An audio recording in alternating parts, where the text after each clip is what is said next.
And two news and views with myself, Salalo Makudiri. We've come to the back end of the show, but we're going to be wrapping it up with a very, very interesting conversation. There was a scathing open letter that has been published by the South African Jews for a Free Palestine. It was addressed to the South African Jewish Board of Deputies.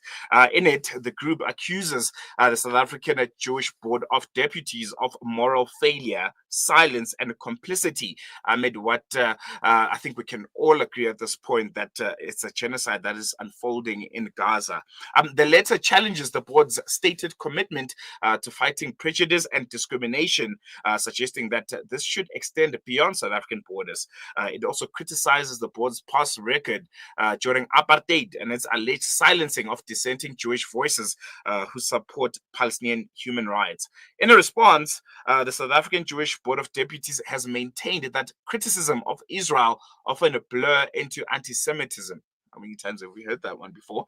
Something the authors of the letter outright reject. The debate raises pressing questions about the limits of representation and the role of diaspora Jewish communities and moral leadership in the face of atrocity. And joining us now to unpack this is Bluen from South African Jews for a Free Palestine and one of the signatories to the letter. Joe, thank you so much for joining us. Welcome to Salam Media. Always a pleasure having you on air.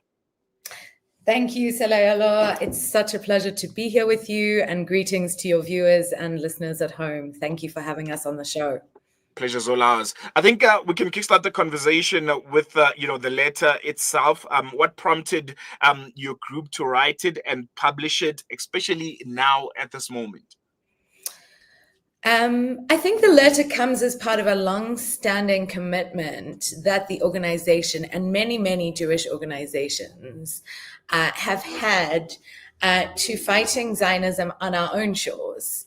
I think there are various movements that we are part of globally, including the IJAN, the Global Jews for Palestine, and even at this recent Vienna conference, we see this groundswell globally, whether it's Jews against white supremacy as well, to say, the monster that is Zionism, we know is not just the state of Israel. It is sustained by organizations that are in the business of proliferating genocidal complicity, racism, apartheid, prejudice, bigotry, and in fact, anti-Semitism in their promotion of Zionism, and they exist throughout the world. So we have been very critical of the South African Jewish Board of Deputies for a long time. We have written about it in the media. We have not had a response, but for their targeting of us, in fact, and their targeting of our Black and Muslim comrades and friends, whether it is in the Equality Court or other places. And so, we came to a point where we said, we are not typically in the practice of talking directly to racists and fascists. We often prefer to talk about them, to them.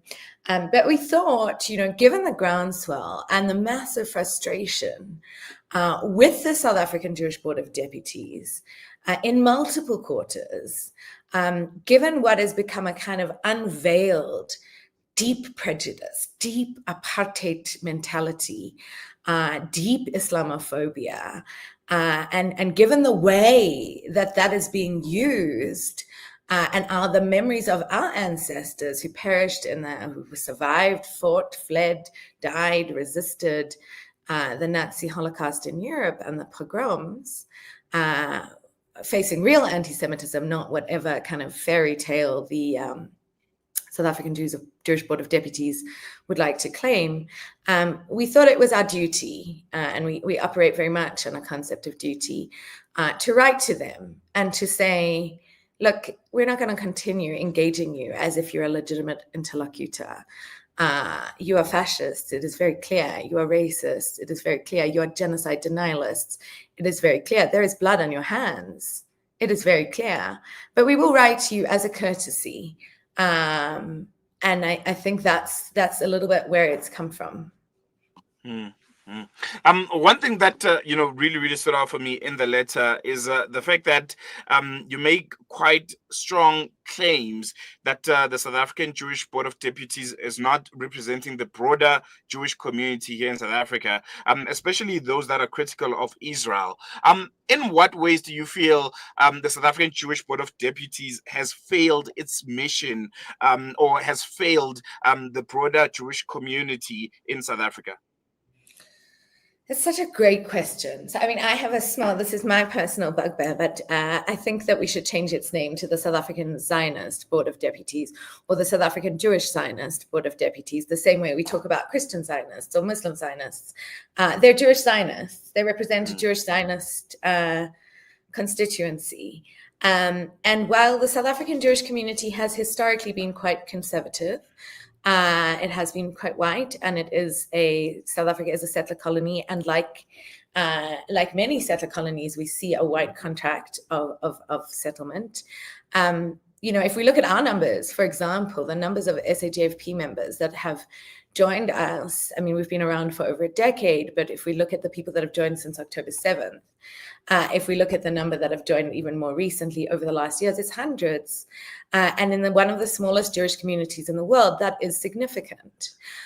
So the claim that the Jewish Board of Deputies either represents as a constituency-based organization or in its ideology, the kind of critical mass of South African Jews, or even, and I just want to say this very clearly, as Jews who have been persecuted for being minorities, and as Jews for whom a central cultural and faith-based principle is the importance of questioning.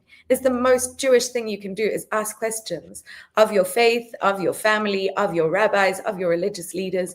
We ask questions. That is the test in order to become truly Jewish in your soul, is to ask the questions. If you want to convert, you must ask the questions. So the idea that you cannot ask questions is a repressive McCarthyist idea. The idea that it represents Jewish values, is antithetical to everything we hold dear. And I think, one of the things that we understand and is a growing consensus amongst diasporic Jews is to recognize that Judaism is a faith that has been around for millennia. Zionism is a couple of hundred years old. So this collapsing of Judaism into Zionism is in fact anti-Semitic. Because what the South African Jewish Board of Deputies is doing by saying they represent all Jews, or they represent the South African Jewish community, is to say that I, who comes from people who escaped the Nazi Holocaust in Europe, some who died, some who fought in it, the pogroms, in order to be Jewish, I must defend a genocide. That is what it means to be Jewish. And I think, as I've said before, my Judaism, my anti-Zionism is the most Jewish thing about me. And so I think it's nefarious, it's dangerous, it's racist, and it's deeply inculcated in the organization that in its own website sort of states that it has risen from 1929. So the entire duration of its establishment and effervescence is directly linked to apartheid Israel and apartheid South Africa. Mm-hmm. And I think it's very, very important that you touch on the moral and religious framework of the Jewish faith, because in the letter you've also drawn on the Jewish moral teachings, including the concept of, I hope I'm pronouncing this correctly, tzedakah. Justice and charity. How does this tradition now inform your position, and why is it so important to, I think, reclaim this narrative? I think that's really, really, really important. And in fact, one of our comrades, Daniel Friedman, was attending on our behalf. He represented us at the Vienna conference. It was a European anti-Zionist Jewish conference. And one of the things that comes up there a lot is the need to reclaim what has always been a kind of separate from Zionist, or Zionism was a fringe idea in the history of Judaism, is the need to kind of reclaim Judaism from Zionism, because the Zionists In the same way they stole Palestinian land, in the same way they're stealing South African mining resources and Congolese mining resources and Sudanese and et cetera, et cetera. They also stole our religion from us, or tried, but we're not going to let them, much like we're not going to let them steal Palestine from the Palestinians. And so I think, we speak about tzedakah. So tzedakah is the kind of, it means charity. Please forgive me and my liberation theology. It's early in the morning. But tzedek is the kind of root, the root of the word. And tzedek means righteousness or justice. I believe similar to a concept in Islam, adil. I don't know if I'm pronouncing that, or kist. And in this idea of justice. And you're right, Abraham was compelled to feed. Proverbs, we know Proverbs, is it 22? Oh, please, I hope I'm getting this right. But you are obligated to feed your enemies, even if you don't like them.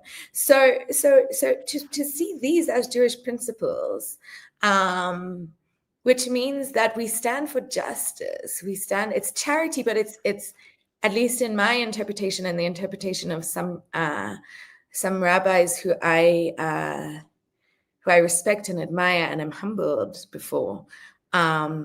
It's more than charity. It's a sort of, the closest I could come is like a relationality, maybe an Ubuntu, maybe a solidarity, maybe an I am because you are. I'm not giving you charity because I feel sorry for you.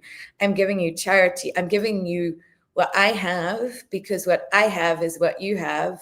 And what makes us human, even if we are enemies, is being able to be human in relation. I suppose also from the Black radical tradition there. So I think that when we talk about tzedek, we're talking about justice and righteousness. When you talk about a righteous man, you call him a tzaddik. So yes, this is an absolute, and I don't, we're a matrilineal faith. So I'm not here to say they're not Jewish the way that they say we're not Jewish, because I don't use the enemy as fascist tools. They can be Jewish if they want to. They're a different sect or whatever. It is very clear that they are violating deeply sacred Jewish principles, and in turn wreaking havoc on Palestine, on South Africans, and quite frankly, a deeply misogynistic, deeply racist, deeply Islamophobic way. I mean, I've had a complaint from the SAJBD, but that's neither here nor there, but they're genocide denialists, they're complicit. And quite frankly, they should consider themselves lucky that we considered writing them a letter. And we expect to hear from them at some point, or not. Well, I'm pretty sure it will happen, just considering just how powerful that letter was. But I want to ask a question. I'm sure you've gotten this question a few times about how your group and the individuals within the SAJFP group have been received within the broader Jewish community here in South Africa. Have you faced any kind of marginalization or threats for speaking out? I think you touched on it about you personally being a target of some sort. But if you can expand a bit on that and how you went about responding to it. Yeah, I mean, we try not to talk about that too much. I think that, yes, all of us in some way or another. It manifests in different ways for different people. For some people, it has been interrupted career opportunities. For me personally, it's very often death threats and rape threats. For others, it's ostracization from families. For others, there've been threats of assault, there've been physical assaults, from various people. I think there's a few things, and I think the one is that I do want to emphasize, and with much gratitude, and deep and profound gratitude, that the solidarity, the tzedek, the justice, the adil, the welcoming, the openness that we receive far outweighs, a couple of maniacal Zionists who are losing a battle, who are imperial defenders. And so that gives us hope, and that gives us, we work on a principle called doikite. It's a here-ness. It's you are where you are, and you're committed to building and living in coalition and cooperation and radical resistance to oppression wherever you find yourself. And I think we are so blessed, and you're having us here. Do I feel like I'm being anti-Semitized? No, I'm on a largely Islamic media station, being asked my views in a sensitive way that respects my faith and culture, and that is far more prevalent, in my experience, than a few, whether it's Jewish Zionists or more often, in my case recently, white nationalist Christian Zionists of a kind of really fascist English variety. But I think I'd just like to close this by saying one thing really important is that, Toni Morrison says racism is a distraction. Now, anti-Semitism, some people think it's racism. Some people think it's like, is it similar to racism in the way we'd understand apartheid? Is it similar to racism? Is it similar to Islamophobia in a faith-based persecution? Is it both? Is it neither? Is it cultural? But let's just take for a second. Toni Morrison says racism is a distraction. And I think it's ever important that, yes, we have been ostracized and marginalized. And yes, sometimes we get grumpy and need love. And yes, we resist in many, many different ways, none of which I'm going to talk about on the radio. But I do think that it is imperative that we don't lose sight of why we're doing this. And why we're doing this is because people are being starved to death, being shot while seeking aid, because we live in 2025 and there is a settler colony, because the Nakba that began in the 1940s has not ended, because people are being called human animals and are being exposed to the most violent genocide, live streamed, war crime after war crime, things that exceed the bracketed grammars of the law. And that's why we're doing this. So yeah, some of it just comes with the territory, and we keep it moving. But yeah, thanks for the question. No, most definitely. Joe, just lastly, before I let you go, what do you want the South African Jewish Board of Deputies to do specifically? Is it just a statement of condemnation, or you're seeking, a broader engagement with Palestinian rights at this moment? I can only answer that, as an organization. And I told you, we are in the deeply Jewish spirit of questioning. We're trying to work that out at the moment, and it is a beautiful process we have of robust conversation. And so I think, what do we want them to do? I mean, I think it's quite clear. We think it's appalling that I'm just going to say, not only did the organization fail to speak out during apartheid, they chose to ostracize those who were principled, fighting for justice. We call on them certainly to condemn the genocide, but I think it's more than that. I mean, I think they need to condemn the genocide. I think they also are complicit in the genocide. They have manufactured consent. They have persecuted those and silenced those who speak out. They have partaken in the most virulent Islamophobia, racism, anti-Semitism, anti-Blackness, xenophobia. And they, quite frankly, I don't know what we want them to do. I think a starting point would be a response. And I think that response should absolutely condemn the genocide, and we can take it from there.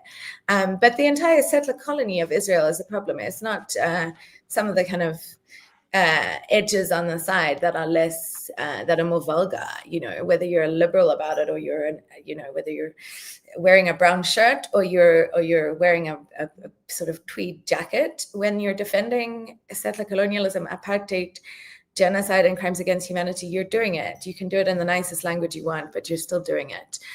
So I think as a starting point, I'd like to see them defend condemn the genocide. I think as an organization, we'll see how they respond, and we will take it from there. Well, but we are not done. No, definitely. Joe, thank you so much. Unfortunately, we have run out of time. I would have liked to continue this conversation. Really, really appreciate you always coming on to Salam Media. And yeah, hopefully we get that response and we take it from there, as you say. Thank you so much. There you go. That was Joe Bluen from the South African Jews for a Free Palestine. Very, very, I think, eye-opening conversation. Just looking at the response of, South African Jews who are essentially saying, not in our name, this won't be done, and slamming the South African Jewish Board of Directors. And with that, we've come to the end of today's edition of News and Views. Thank you so much for staying with us. It has been another educational, eye-opening one, and we'll be back with you again for the Thursday edition of the show. Coming up later, it's Wednesday nights with Inayat Wadi. This is our evening show. It's 7 to 9, and yeah, again, it's going to be having great panelists, great conversations. You don't want to miss. If you miss any of our conversations, you can head over to our website, www.salammedia.com. Podcasts are there, articles are there. Otherwise, our social media platforms, you can engage with us. You can check out all of the other interviews that we've had. And you can also tell us what you'd like to see, what you'd like to hear on our platforms. And I will definitely be following through on that. Otherwise, from myself, Salalo Makwidire, and the rest of the team, I'll be back with you again tomorrow. For now, shap shap.